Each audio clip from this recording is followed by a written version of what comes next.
தெரிய முடியுமா? அமதம் மதம் மதமதாமதம் ஸ்துதம் பரிநிந்திதம் பவதி நிந்திதம் ஸ்துதம் இதி ரங்கராஜம் உதஜூகுஷத்ரயீஸ்து மகே வயம் கிமிதி தது ந சக்ருமஹா. தெரியலங்கிறவன் தான் தெரிஞ்சின்றான். அடுத்தது துராசதா, அடைதற்கு அறியவன். உட்புலனாக விளங்குகிற மனத்தினால் அறிய முடியவில்லை என்றால் வெளிப்புலன்களால் அவனை எட்டி விடலாமான்னு பார்த்தா வெளிப்புலன்களுக்கும் எட்டாதவனாக இருக்கிறான்.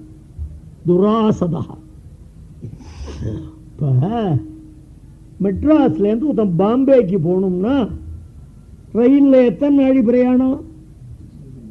1.5 நாள், 24 hours. ஏரோப்ளேன்ல போனா 2 hours. ஆக 2 மணி கழிச்சா தான் போலாம். பாம்பேக்கு போகணும் நினைக்கச்சியே மனசுங்க போயிடுறதா? அப்ப எது சரீரத்தை விட வேகம் பொருந்தியது? எது? மனம். மிக வேகமாக செல்லக்கூடிய மனத்தினாலேயே அறிய முடியாத உன்னை மந்தமாக செல்லக்கூடிய சரீரத்தால் அடைய முடியுமா பெருமானே? துராசதா. ஆசதகாங்கிற பதம் எந்த ரூட்டிலேருந்து வந்தது? ஒவ்வொரு சொல்லுக்கும் ஒரு தாத்து ரூட் உண்டு. விசரண கதி அவசாதனேஷு என்று வடமொழி வியாகரணம். அதாவது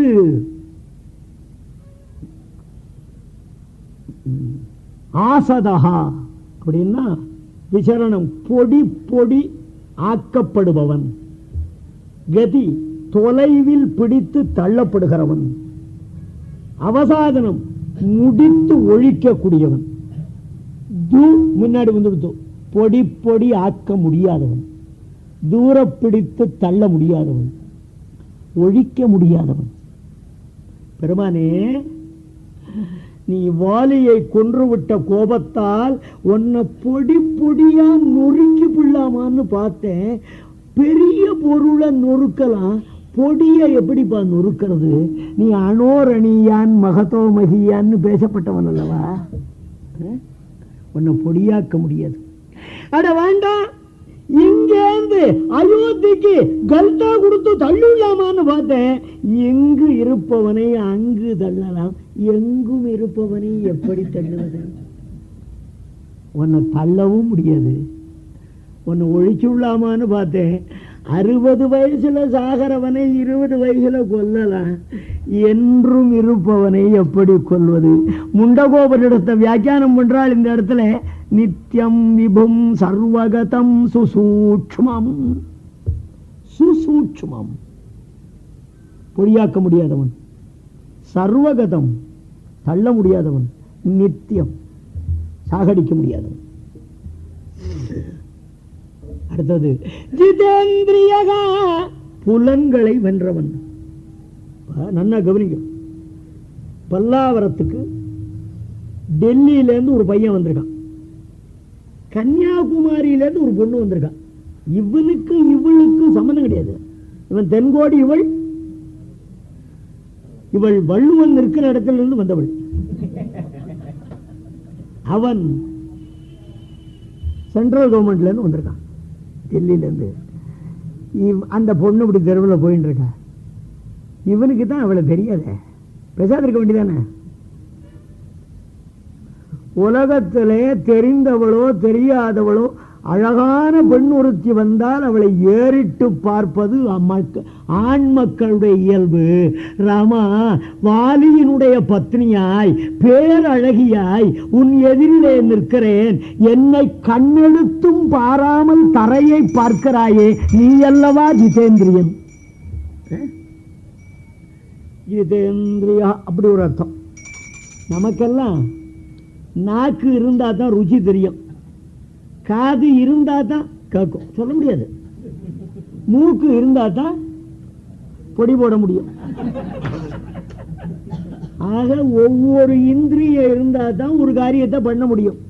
பரமாத்மாவுக்கு மூக்கு, கண்ணு, நாக்கு எல்லாம் இருக்கு. ஆனா மூக்கினால் தான் நுகர வேண்டும்ங்கிற கட்டாயம் அவனுக்கு கிடையாது. கையினால் தான் தர வேண்டும்ங்கிற கட்டாயம் கிடையாது.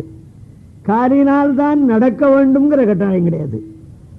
ஸ்வேதாஸ்வதர உபனிஷத்தை தீர்மானம் என்றால் பஷ்யத்ய சக்ஷுஹு சஸ்ருணோத்ய கர்ணஹ அபாணிபாதோ ஜவனோ கிரஹீதா.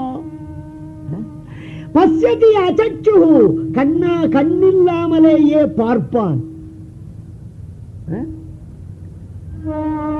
காதில்லாமலேயே கேட்பான், கையில்லாமலேயே தருவான், காலில்லாமலேயே நடப்பான். அதத்தான் ஜிதேந்திரியங்கிற. ஒரே ஒரு விஷயம் சொல்றேன், தன் பிறல் புலன்களை தன் வசம் வைத்துக் கொண்டவன். குருட்சேத்திர போர் ஆரம்பமாக போறது, 2 சேனையும் அணிவகுத்து நிற்கிறது. இந்த இடத்துல அர்ஜுனனுக்கு கீதையை பகவான் உபதேசம் பண்ணான். இவ்வளவு ஸ்லோகங்களையும் உபதேசம் பண்ண 2 hours ஆகுது ஆயிருக்கும். அது வரைக்கும் 2 படையில இருக்கிறவாளையும் சும்மா கையை கட்டின உபன்யாசம் கேட்டாளா? எப்படி உபதேசம் பண்ணா? இது ஒன்றும் நம்பத்தக்கதாக இல்லையேன்னு நினைக்கலாம். அங்கதான் ரிஷிகேசவாச்சா, ரிஷிகானாம் இந்திரியானாம் ஈசா. பகைவர்களுடைய படை தன்னுடைய படை, அவைகளில் உள்ளவர்கள் அனைவருடைய இந்திரியங்களையும் கீதோபதேசம் முடியும் வரையிலும் தன் வசத்தில் வைத்திருந்தவன் பேசினான். ரிஷிகேச உவாச்ச.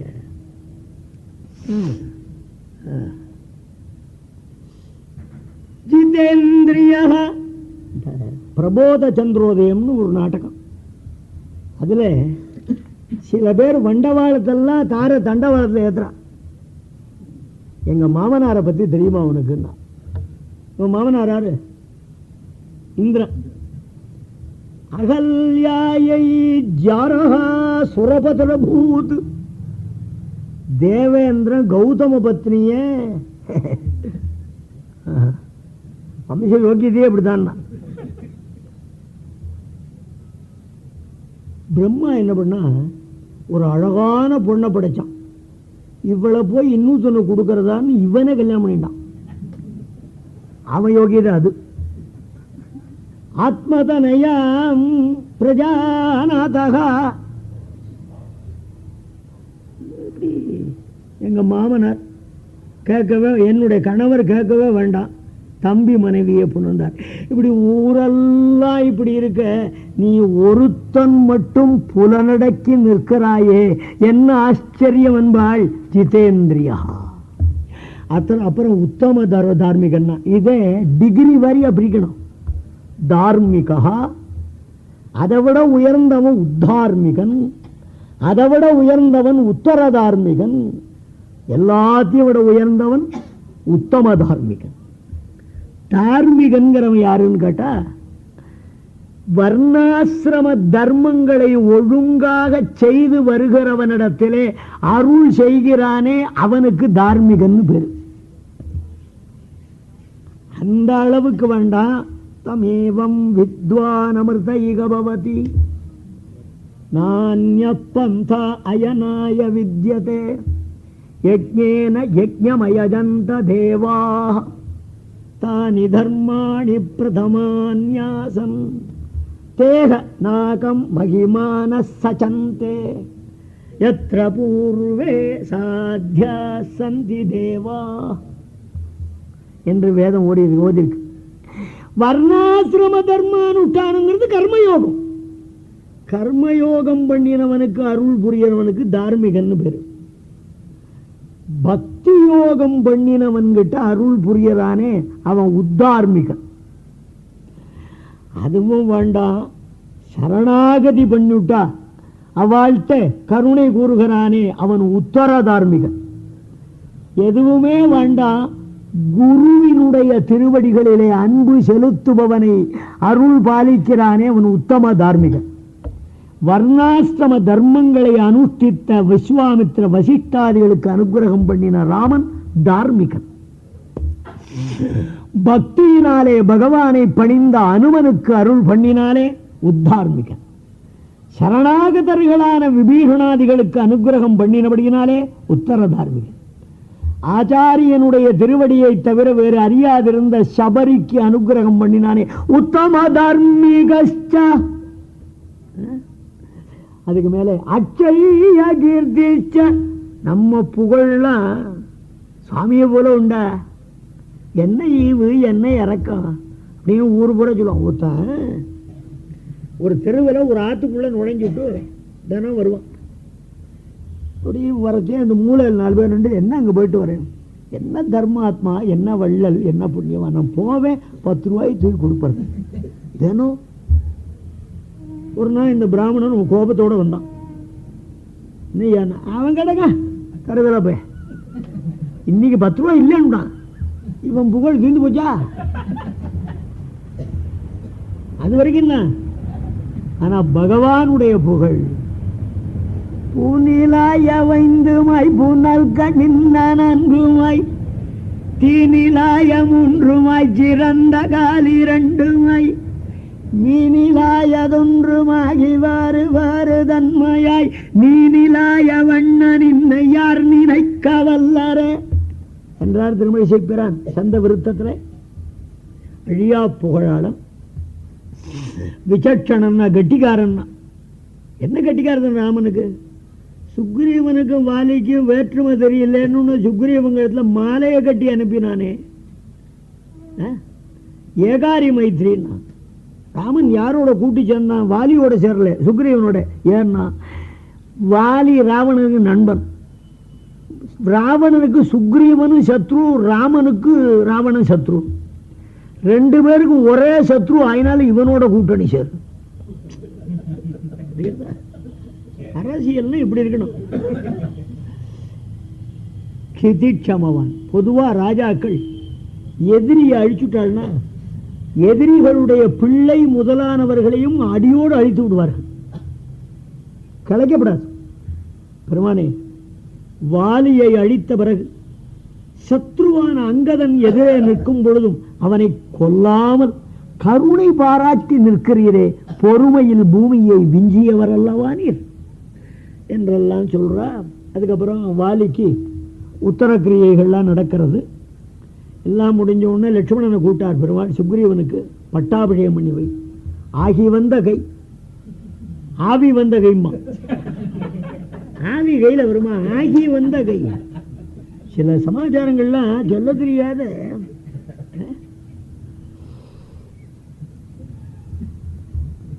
என்ன 14 வருஷம் முடியற வரைக்கும் எந்த ராஜ்யத்தினுள்ளும் நுழைவதில்லைன்னு என் தகப்பனுக்கு நான் வாக்கு கொடுத்திருக்கிறேன். ஆகையினாலே அன்னைக்கு சுக்ரீவ பட்டாபிஷேகம்.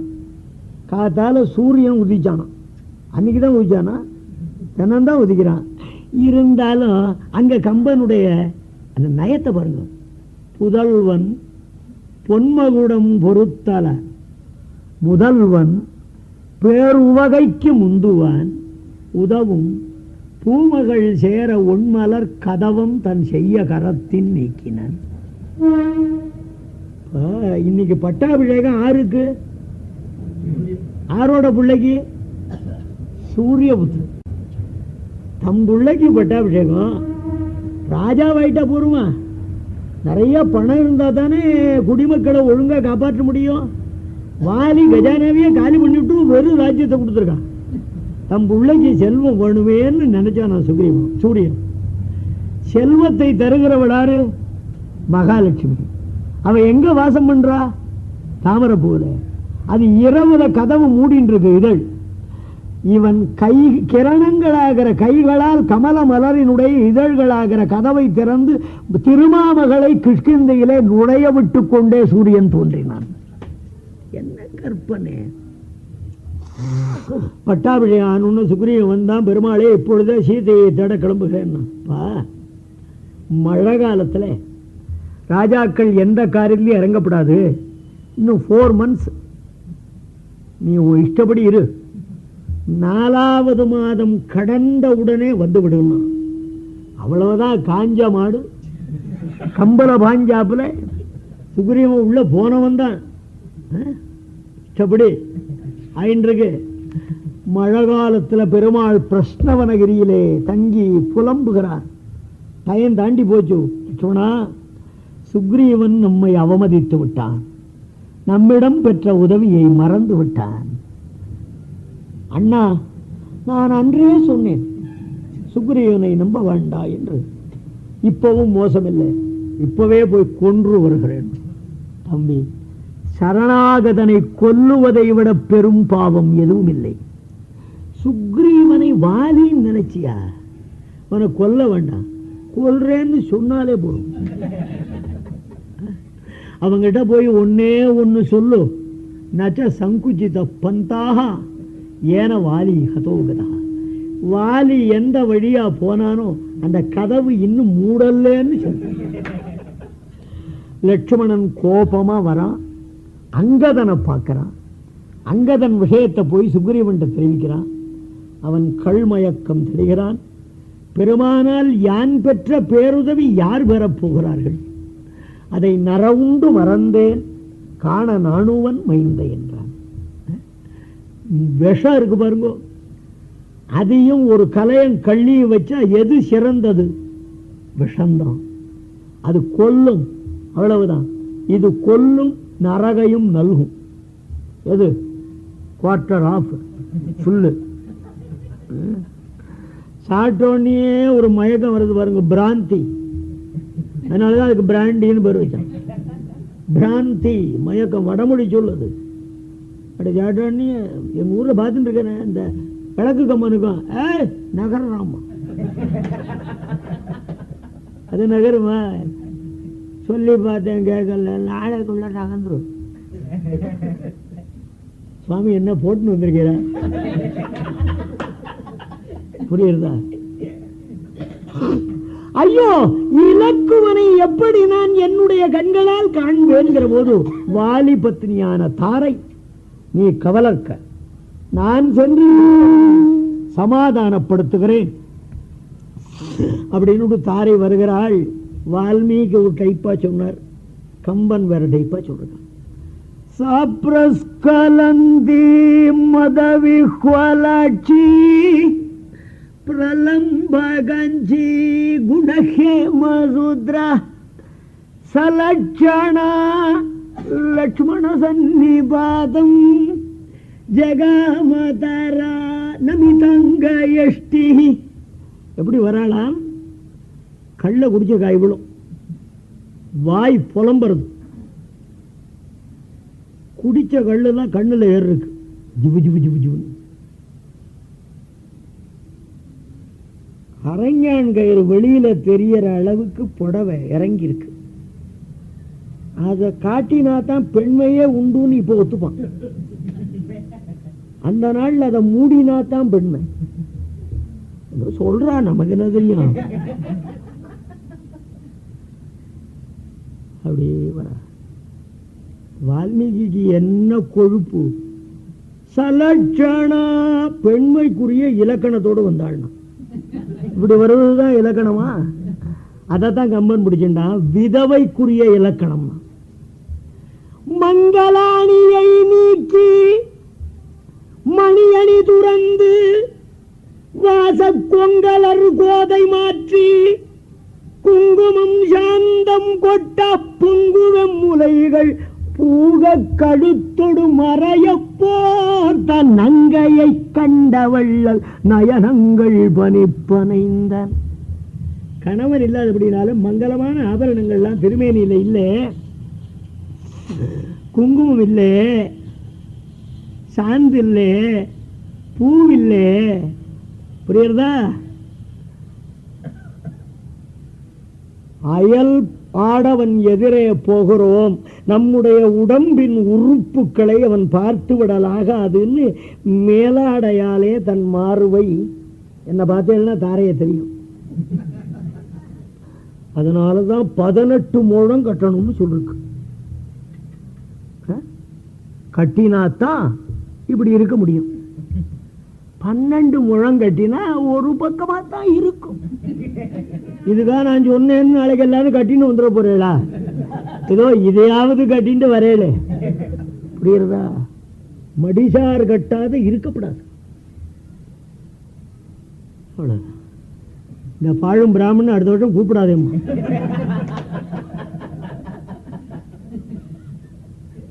இவளுடைய கோலத்தை பார்க்கிறான். உடனே இலக்குவனுடைய கோபம் போன இடம் தெரியவில்லை. அவனுக்கு தாரைய பார்த்தோன்னே என்ன நினைவு வருகிறது தெரியுமா? ஐயோ, தயரதமா மன்னன் இறந்துபட்ட பிறகு என் தாய்மார்களும் இக்கைம்பெண் கோலத்தில் தானே இருப்பார்கள் என்று தாயரை நினைந்தான். அடுத்தவன் பொண்டாட்டிய பார்க்கிற போது மாதாவின் நினைவு எவனுக்கு வருகிறதோ அவன் ஆம்பளை. கம்பன் ஐயா, தாரை மட்டும் வரல, தாரையோட பெண்கள் கூட்டமே வந்திருக்கிறது. லட்சுமண கோபமா போனவன் குனிஞ்சதல நிமிராத நிற்கிறான். தல தீபாவளி, ஆவணி மாதம் கல்யாணம், ஐப்பசி தல தீபாவளி. மாப்பிள்ளை மாமனார் வீட்டுக்கு வரான். மாமியார், பெரிய மாமியார், சின்ன மாமியார், இப்படி மாமியார்கள் அநேகம் பேர். எல்லாரும் சொல்லு, மாப்பிள்ள இந்த பயலுக்கு அப்படியே வெக்கம் வந்து மாமியார் கூடத்தில் வந்தான். ஆமேனா வந்தான். மாமியார்கள் கூட்டத்தில் வர அசட்டு மாப்பிள்ள போல. இவனுக்கு என்ன செய்யறதுன்னு தெரியல. அப்புறம் அவ சமாதானப்படுத்தி சுக்ரீவனை அழைத்து இலக்குவனோடு விட இருவரும் ராமனிடம் வருகிறார்கள். உடனே வானரர்களை அழைக்கிறான். வினதன் என்ற வானரன் தலைமையிலே கிழக்கு திக்கில் சில குரங்குகளையும், சுஷேணன் என்ற வானரன் தலைமையிலே மேற்கு திக்கில் சில வானரர்களையும், சதவலி என்ற வானரன் தலைமையிலே சில குரங்குகளை வடக்கிலும் அனுப்பிவிட்டு தெற்கு திசை, அறிவாளிகள் வாழ்கின்ற திசை, செந்தமிழ் வாழ்கின்ற திசை, நாகரீகத்துக்கு முன்னோடிகளாக இருந்தவர்கள் வாழ்கின்ற திசை என்று தீர்மானித்து அந்த திசையில போறவன் சாமானியனா இருக்கப்படாதுன்னு அங்கதான் அரசகுமாரன் அடுத்த பட்டத்துக்குரிய இளவரசர். அங்கதான் வானர தானை தலைவன் நீலன், பேரறிவாளனான ஜாம்பவான், சரகுருமன், சராரி, கஜன், கவயன், கவாட்சன், கந்தமாதன், உட்காமுகன், அசங்கன், ஹனுமான் இவாள அனுப்புறான். பெருமாள் அனுமனை அழைத்து சீதையினுடைய அங்கங்களை வர்ணித்து ஒரு கணையாழியை தருகிறான். தெற்க வராள். தேடிண்டே வந்தா எங்கேயும் சீதையை காணல. கடற்கரை வந்து சேர்கிறார். இனி பரந்த கடலை தவிர நிலமில்லை. இனி எங்கே தேடுவது?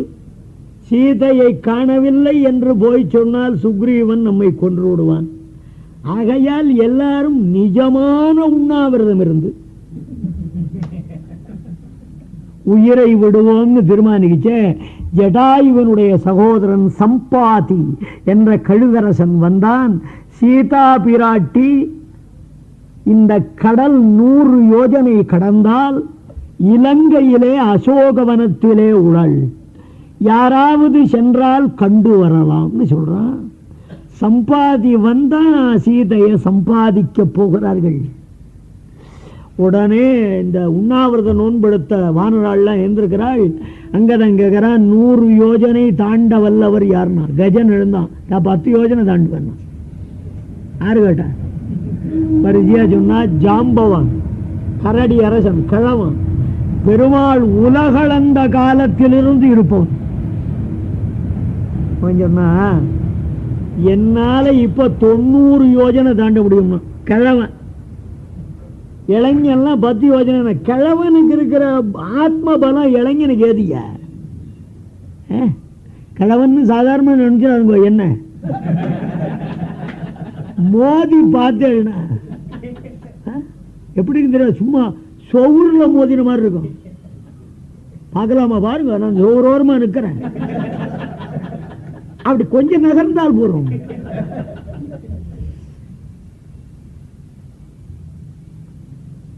ஜாம்பவான் 90 யோஜனை தாண்டி பெருமாள் திரிவிக்கிரமனாகி உலகளந்து முடிப்பதற்குள்ளே அந்த உலகம் பறந்த திருமேனியை 21 முறை வலம் வந்தவன் ஜாம்பவான். அவன் 90 யோஜனை போவேன், அங்கதான் சொன்னா நான் 100 யோஜனை தாண்டிடுவேன், மறுபடியும் 100 யோஜனை வரணுமே, என்னால முடியும். இத்தனை பேரும் தங்கள் வல்லமையை சொல்லுகின்றார்கள், அனுமன் மட்டும் சொல்லல. இப்ப ஜாம்பவான் பார்த்தான், அங்கடா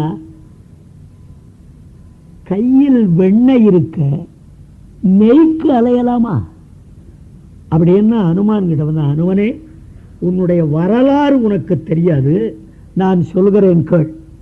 புஞ்சிகஸ்தலை என்ற அப்சர கன்னிகை அஞ்சனா என்ற பெயரிலே பிறந்தாள்.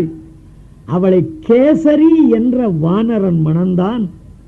அவர்கள் இருவருக்கும் மகனாக நீ வடமாலா என்ற கிராமத்திலே பிறந்தாய். வடமாலாங்கிற கிராமம் எங்க இருக்கு தெரியுமா?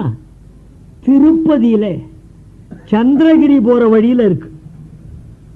திருமலை தமிழ்நாடு. ஆக அனுமான் ஒரு தமிழன்.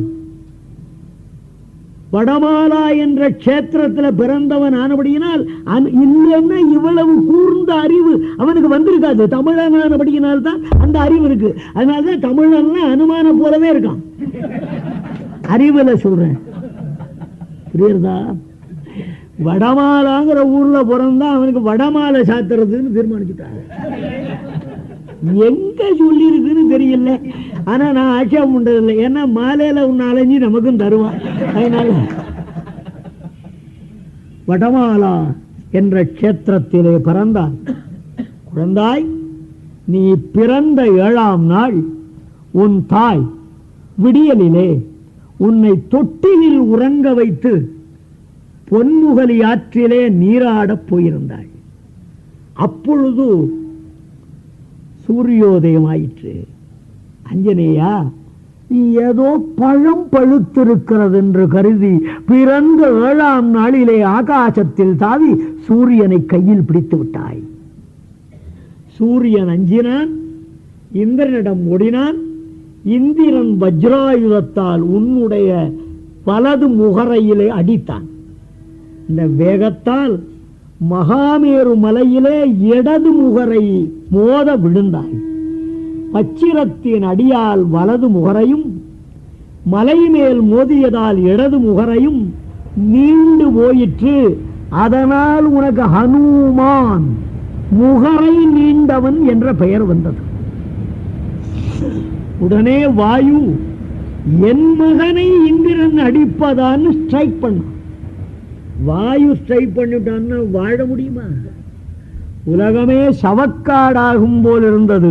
பிரம்மா வந்தான், வாயு உன் மகனுக்கு ஒரு வரம் தருகிறேன். எல்லாருக்கும் யமன் நினைக்கும் பொழுது சாவு, உன் மகனுக்கு அவன் நினைக்கும் பொழுது சாவு. சொச்சந்த வரணும். நமக்கு யாரும் தர மாட்டேங்கிறான். நீ நினைக்கிற போது உனக்கு சாவுடான்னு இவன் தான் எப்ப சாகுறதுன்னு நினைக்க மாட்டான். அடுத்ததுக்காரன் எப்ப போவான், அவன் எப்ப போவான். ஆனா பகவான் இருக்கானே நம்ம விட கட்டிக்காரான். பொண்டாட்டி ஊத்தி வந்து வாய்ப்போம், உன்னோட வாழறதுக்கு சாவு வராதாடிமா சொல்ல வச்சிருவான். சொச்சந்த மரணம் உனக்குன்னா. அப்பா, நீ சிறுவனாக இருக்கும் பொழுது தவம் செய்கிற முனிவர்களை ஒருவர் தாடியை முடிந்து விடுவாய். ஒருத்தரேந்து சந்தியா வந்து போச்சு, இன்னொருத்தர் வருவார். நீ இறைவன் காரியமாக வந்துள்ளாய் என்பது அறிந்தார்களானபடியினாலே இன்னொருவனால் நினைவுறுத்தப்படுகிற வரையிலும் உன் பலம் உனக்கு மறக்க கடவுதுன்னு சபிச்சாள். அதனால்தான் வாலிக்கு அடங்கி இருந்த உன் பலம் உனக்கு தெரியல. நான் சொல்லுகிறேன், மேலை விரிஞ்சன் வீயினும் வீயா மிகை நாளி நுழை நயந்து நுண்ணிதுணர்ந்தீர் நுவரக்கீர் கலனு மஞ்சும் கசின முயம்பீர் கடை நின்றீர் அலம் நுகர்ந்தான் அமரவெம்போர் அடர்வீர். அஞ்சனையா, எல்லாரையும் விட அதிக ஆயுள் படைத்தவன் நான்முகன். அந்த நான்முகனும் இறக்கும் காலத்திலும் சாகாதிருக்க வல்லவன் அல்லவா நீ? மேலை விரிஞ்சன் வீயினும் வீயா மிகை நாளிர். ஆஞ்சநேயா, நீ கற்காத சாஸ்திரமே கிடையாது. கற்றிருப்பார் சில பேர், ஆனால் சபையில் பேச வராது. நீ கற்றவன், அழகாக பேசவும் வல்லவன். நூலை நயந்து நுண்ணிதுணர்ந்தீர் நுவல் தக்கீர் கலனும் மஞ்சும் கசினம் யமனும் கூட கண்டும்படியான பெருத்த திருமேனி படைத்தவன் நீ. போர் என்று வந்துவிட்டால் காலகால விஷத்தை பருகின ருத்ரனை போல் ஆண்டவம் ஆட வல்லவன் நீன்னா. இப்படி சொல்லிட்டு பார்க்கிறான். அனுமான் ஒரு அடி உயர்ந்து ஒரு அடி பருத்திருக்கிறான்.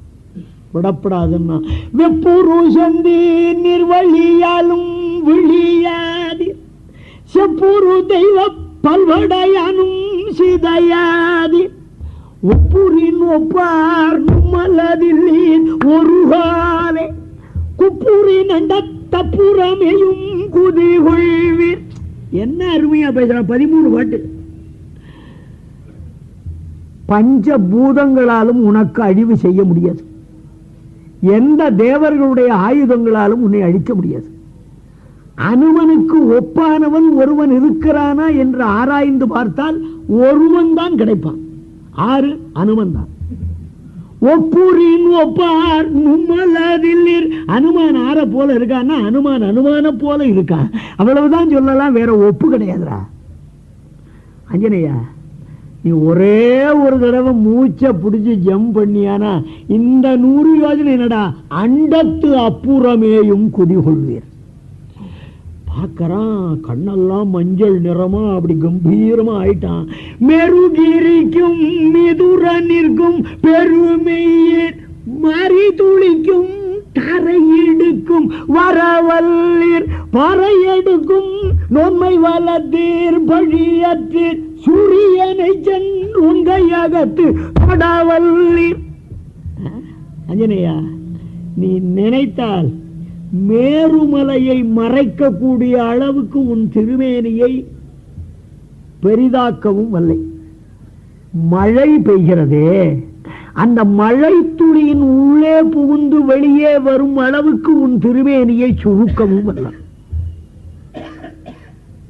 பூமியையே சுமக்க வேண்டுமானால் அது உனக்கு ஒரு தோள் சுமை ஆகாது.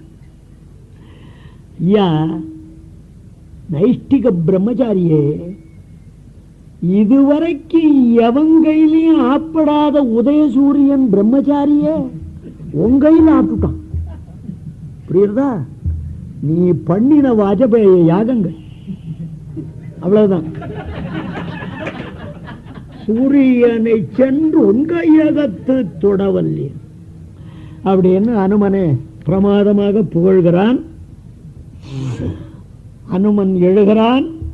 ததோ ராவண நீதாயாக சீதாயாக சத்ருகர்ஷனக ஏழபதமன் வேஷ்டம் சரணாச்சரிதபதி.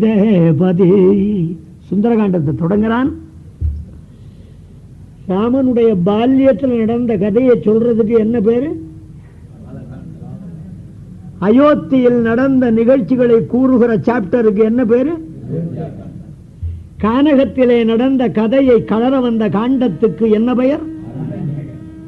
கிட்டிந்தையிலே நடந்த நடப்புகளை சொல்ல வந்த காண்டத்திற்கு என்ன பெயர்? போரின் நிகழ்ச்சிகளை தொகுத்து உரைப்பதற்கு லங்கையில நடக்கிற கதையை சொல்றது லங்கா காண்டம்னு பேர் வைக்கணும். சுந்தர காண்டம்னு பேர் வைக்கணும். சுந்தரன்கிற சப்தத்துக்கு சம்ஸ்கிருதத்தில் பார்த்தீங்கன்னா மனைவி வடமொழி அறிவுள்ளவளாக இருந்து கணவன் இல்லாதவனாக இருந்தா அவன் என்ன பண்ணுவா? சுந்தரான்னு கூப்பிடுவான். உடனே வடமொழி அறிவு கிடையாதா? அழகன்னு என்ன கூப்பிடுறான். சுந்தரம்னா குரங்குன்னு ஒரு அர்த்தம். அப்ப சுந்தரான்னு கூப்பிட்டு அவன் கண்ணாடியில பார்த்துட்டு அதுக்கு தகுந்த மாதிரி அர்த்தம் பண்ணிக்கிறான். குரங்கின் கதையை சொல்லுகிற காண்டம்.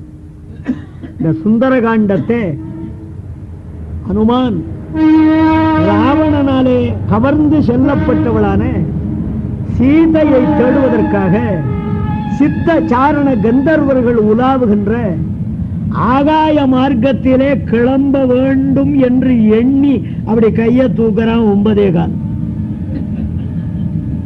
ஆகையாலே நாளை சுந்தரகாண்டத்தை எவ்வளவு முடியுமோ அவ்வளவு தூரம் கொண்டு செல்வோம். அதுக்கு பிறகு சனிக்கிழமை 6:45 9:15, ஞாயிற்றுக்கிழமை 6:45 9:15. இன்னொரு அரை மணி கிடைக்குமே, உங்களுக்கு சொல்லலாமேன்னு. எங்களுக்கு எத்தனையோ வேலை அப்படின்னு அடியன் உள்ளபடி எனக்கு ரொம்ப தொண்டை தண்ணி வத்தாத இருக்கும். இருந்தாலும் தொண்டை தண்ணி வத்தினாலும் அடுத்த நாள் அடியன் இருப்பேன் என்பது என்ன நிச்சயம்? இருக்கும் பொழுதே கற்றதை கொட்டிவிட வேண்டாமா? அப்ப இவ்வளவுதானா? இன்னும் எத்தனையோ ராமாயணம் அடியன் 1 ஆண்டு சொன்னேன். 1 ஆண்டு 367 நாட்கள் சொன்னேன். அப்பவும் பாதி விட்டு போச்சு. அப்படி வாய் பெருகினவன் அடியேன் நாளைய தினம் மேல் கதைகளை அனுபவிக்கலாம் என்று கூறி நிற்கிறேன். சபையை ஆதரியுங்கள், நிறைந்த நன்கொடைகளை தாருங்கள், விளக்கு பூஜையில் பங்கேறுங்கள், நல்ல புண்ணியத்தை அடைந்து இறைவனார் திருவடி கமலங்களிலே என்றும் மாறாத சிந்தையராய் நீங்கள் வாழ்க என்று வாழ்த்து கூறி இன்று விடைபெறுகிறேன். நாளை சந்திப்போம்.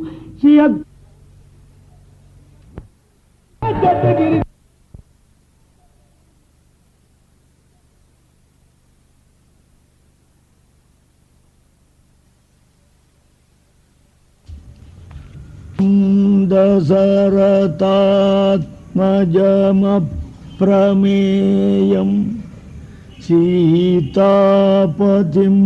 ரகுகுலான்வய ரத்னதீபம் ஆஜானுபாஹுமரவிந்ததலாயதாட்சம் ராமம் நிசாச்சர விநாசகரம் நமாமி. வைதேஹி சகிதம் சுரத்ருமதலே ஹைமே மகாமண்டபே மத்யே புஷ்பகமாசனே மணிமயே வீராசனே சுஸ்திதம் அக்ரே வாசயதி பிரபஞ்சனசுதே தத்வம் முனிப்யः பரம் வியாக்யாந்தம் பரதாதிபிः பரிவ்ருதம் ராமம் பஜே ஸ்யாமளம். யத்ர யத்ர ரகுநாத கீர்த்தனம் தத்ர தத்ர கிருதமஸ்தகாஞ்சலிம் பாஷ்பவாரி பரிபூர்ணலோச்சனம் மாருதிம் நமத ராட்சசாந்தகம். ஸ்ரீ தர்மாத்மா சத்யசந்தஸ்ச ராமோ தாசரதிர்யதி பௌருஷே சாப்ரதித்வந்த்வஹ சரைனம் ஜஹி ராவணிம். ஸ்ரீ சீதா லக்ஷ்மண பரத சத்ருக்ன ஹனுமத் சமேத ரகுநந்தன பரபிரம்மணே நமஹ. ஸ்ரீமதே ராமானுஜாய நமஹ. பேரருளாளன் பேரோதும் பெரியர் நேற்றைய தினம் சுக்ரீவனுடைய ஆணையினாலே தெற்கு திசையிலே சீதா பிராட்டியை தேடிக்கொண்டு வந்த வானரர்கள் சம்பாதியின் சொல்லாலே பிராட்டி இலங்கையில் இருக்கிறாள் என்று தெரிந்து கொண்டு 100 யோஜனை கடலை யாரு தாவுவது என்ற பிரச்சனை எழுந்த அளவிலே ஜாம்பவான் ஹனுமானுடைய வரலாற்றையும் அவனுடைய பிரபாவங்களையும் எடுத்துச் சொல்ல ஆஞ்சநேயன் உற்சாகத்தோடு கூடியவனாக கடல் தாவுவதற்காக மகேந்திரகிரியின் மீது ஏறி நின்றான் என்ற அளவாக அனுபவித்தோம். அந்த மலையின் மீது நிற்கிற அனுமன் எப்படி காட்சி தருகிறான்? துஷ்கரம் நிஷ்பிரதித்வந்த்வம் சிகீர்ஷன் கர்மவானரஹாம் சமுதக்ரசிரோக்ரீவகாம் கவாம் பதிரிவா பபௌ. தடை ஏதுமில்லாததும் பிறர்க்கு அரியதான செயலை செய்வதுமாக தீர்மானித்த ஆஞ்சநேயன் உயர்ந்த தலையும் உயர்ந்த கழுத்தும் உடையவராய் பெரிய காளையை போல் விளங்கினார். சசூர்யாய மகேந்திராய பவனாய ஸ்வயம்புவே பூதேப்யச்சாஞ்சலிம் கிருத்வா சகார கமனே மதிம். தான் புறப்படுவதற்கு முன்னே சில பேரை வணங்குகிறான். தன் சூர்யாய சூரியனை வணங்குகிறான். ஏனென்றால் சூரியன்தான் ஆஞ்சநேயனுக்கு வித்யோபதேசகன். நவவியாகரணங்களையும் சூரியன்தான் அனுமனுக்கு உபதேசித்தான். அதனால் முதலில் ஆச்சாரியனை வணங்கி அடுத்தது மகேந்திரனான இந்திரனை வணங்கினார். வியாகரண கர்த்தா அவனாகையாலே கிரந்த கர்த்தா அவன்.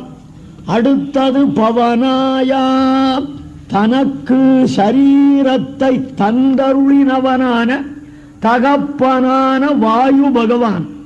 அதன் பிறகு ஸ்வயம்புவே எல்லாரிலும் உயர்ந்தவராய் எல்லார்க்கும் தகப்பனாக விளங்குகிற பிரம்மதேவனை வணங்கினான். அதன் பிறகு போகும் வழியிலே தடைகள் நேருமானால் அந்த தடைகளை நீக்குகின்ற தேவர்களுக்கும் வணக்கத்தை செலுத்துகிறான்.